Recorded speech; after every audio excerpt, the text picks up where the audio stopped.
आपको पता होगा कि कुछ दिनों पहले ही एक बहुत बड़ा हेलीकॉप्टर हादसा हुआ था जिसमें हमारे देश के chief of defence general Bipin Rawat साहब और उनकी पत्नी और 12 और जवान वीर गति को प्राप्त हो गए थे। इसके बाद से लगातार Mi-17V5 हेलीकॉप्टर को नेगेटिव बातों का सामना करना पड़ रहा है और इस हेलीकॉप्टर पर कई सवाल खड़े होने लग गए हैं और भारत इस हादसे से सबक लेते हुए अपने प्रोटोकॉल में बदलाव करेगा। अब ऐसा नहीं है कि भारतीय सेना इस हेलीकॉप्टर का कुछ ही सालों से उपयोग कर रही है, बल्कि साल 1984 से ही भारतीय सेना इस हेलीकॉप्टर का उपयोग करती आ रही है। लिहाजा इसको विश्व के शक्तिशाली और आधुनिक तकनीकों से लैस हेलीकॉप्टर माना जाता है। यह हेलीकॉप्टर भारतीय वायुसेना के कई महत्वपूर्ण अभियानों का हिस्सा रह चुका है। सर्च ऑपरेशन और राहत और बचाव अभियान में पेट्रोलिंग में भी इस हेलीकॉप्टर का इस्तेमाल किया जाता है। कठिन से कठिन घड़ी में भी इस हेलीकॉप्टर ने भारतीय सेना का साथ दिया है। इसके साथ ही इसको मिलिट्री में ट्रांसपोर्ट के लिए भी इस्तेमाल किया जाता है। भारतीय सेना भी इसके परफॉर्मेंस से बहुत खुश है और विश्व के आधुनिक हेलीकॉप्टर में इसका नाम शुमार है। मुंबई में साल 2008 में हुए आतंकी हमले के दौरान NSG कमांडो ने इसी हेलीकॉप्टर का इस्तेमाल किया था।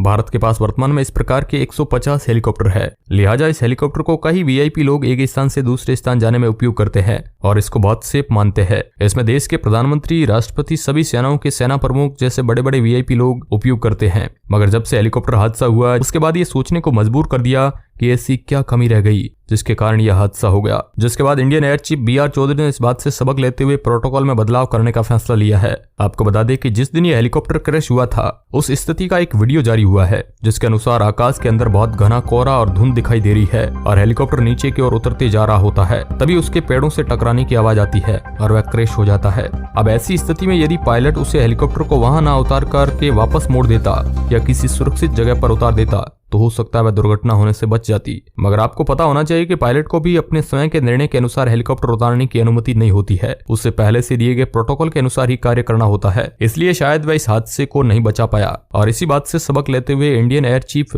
VR चौधरी ने प्रोटोकॉल में कुछ बदलाव करने का फैसला लिया है। इस प्रोटोकॉल में यह दिया होता है कि आपातकालीन स्थिति में बचाव हेतु पायलट को कुछ सेट ऑफ रूल्स को फॉलो करना होता है कि कोई इमरजेंसी उत्पन्न होने पर या रूट में बदलाव करने या प्लान चेंज होने जैसी कंडीशन में कि उसे क्या करना है वह पहले से ही तय प्रोटोकॉल में दिया होता है जिसके अनुसार पायलट को कार्य करना होता है। मगर अब नए प्रोटोकॉल के बदलाव के अनुसार कुछ निर्णय पायलट को स्वविवेक से लेने की छूट दी जा सकती है, जिसे आपातकालीन स्थिति में हेलीकॉप्टर को लैंडिंग करना है या नहीं, या किसी खुले स्थान में उतारे या किसी नजदीक एयरबेस पर जाकर उसे लैंडिंग करना है, यह निर्णय ले सके ताकि किसी भी VIP की जान को खतरा ना हो। वैसे नए प्रोटोकॉल आएंगे तो यह सार्वजनिक तो नहीं की जाएगी, लेकिन एक बात तो तय है कि इस दुखद घटना के बाद इस प्रकार के प्रोटोकॉल में बदलाव जरूर आएगा, क्योंकि देश के बड़े बड़े VIP लोगों की जिंदगी का सवाल होता है और ये लोग होते हैं जिनके कंधों पर पूरे देश की बागडोर होती है। ऐसे में इनकी हिफाजत और सुरक्षा करना एक बहुत जरूरी होता है। आप अपनी राय कमेंट बॉक्स में जरूर बताएं कि क्या प्रोटोकॉल में बदलाव करना ठीक है या फिर इस हेलीकॉप्टर को ही बदलना होगा। वीडियो के अंत तक बने रहने के लिए आपका बहुत बहुत धन्यवाद। जय हिंद।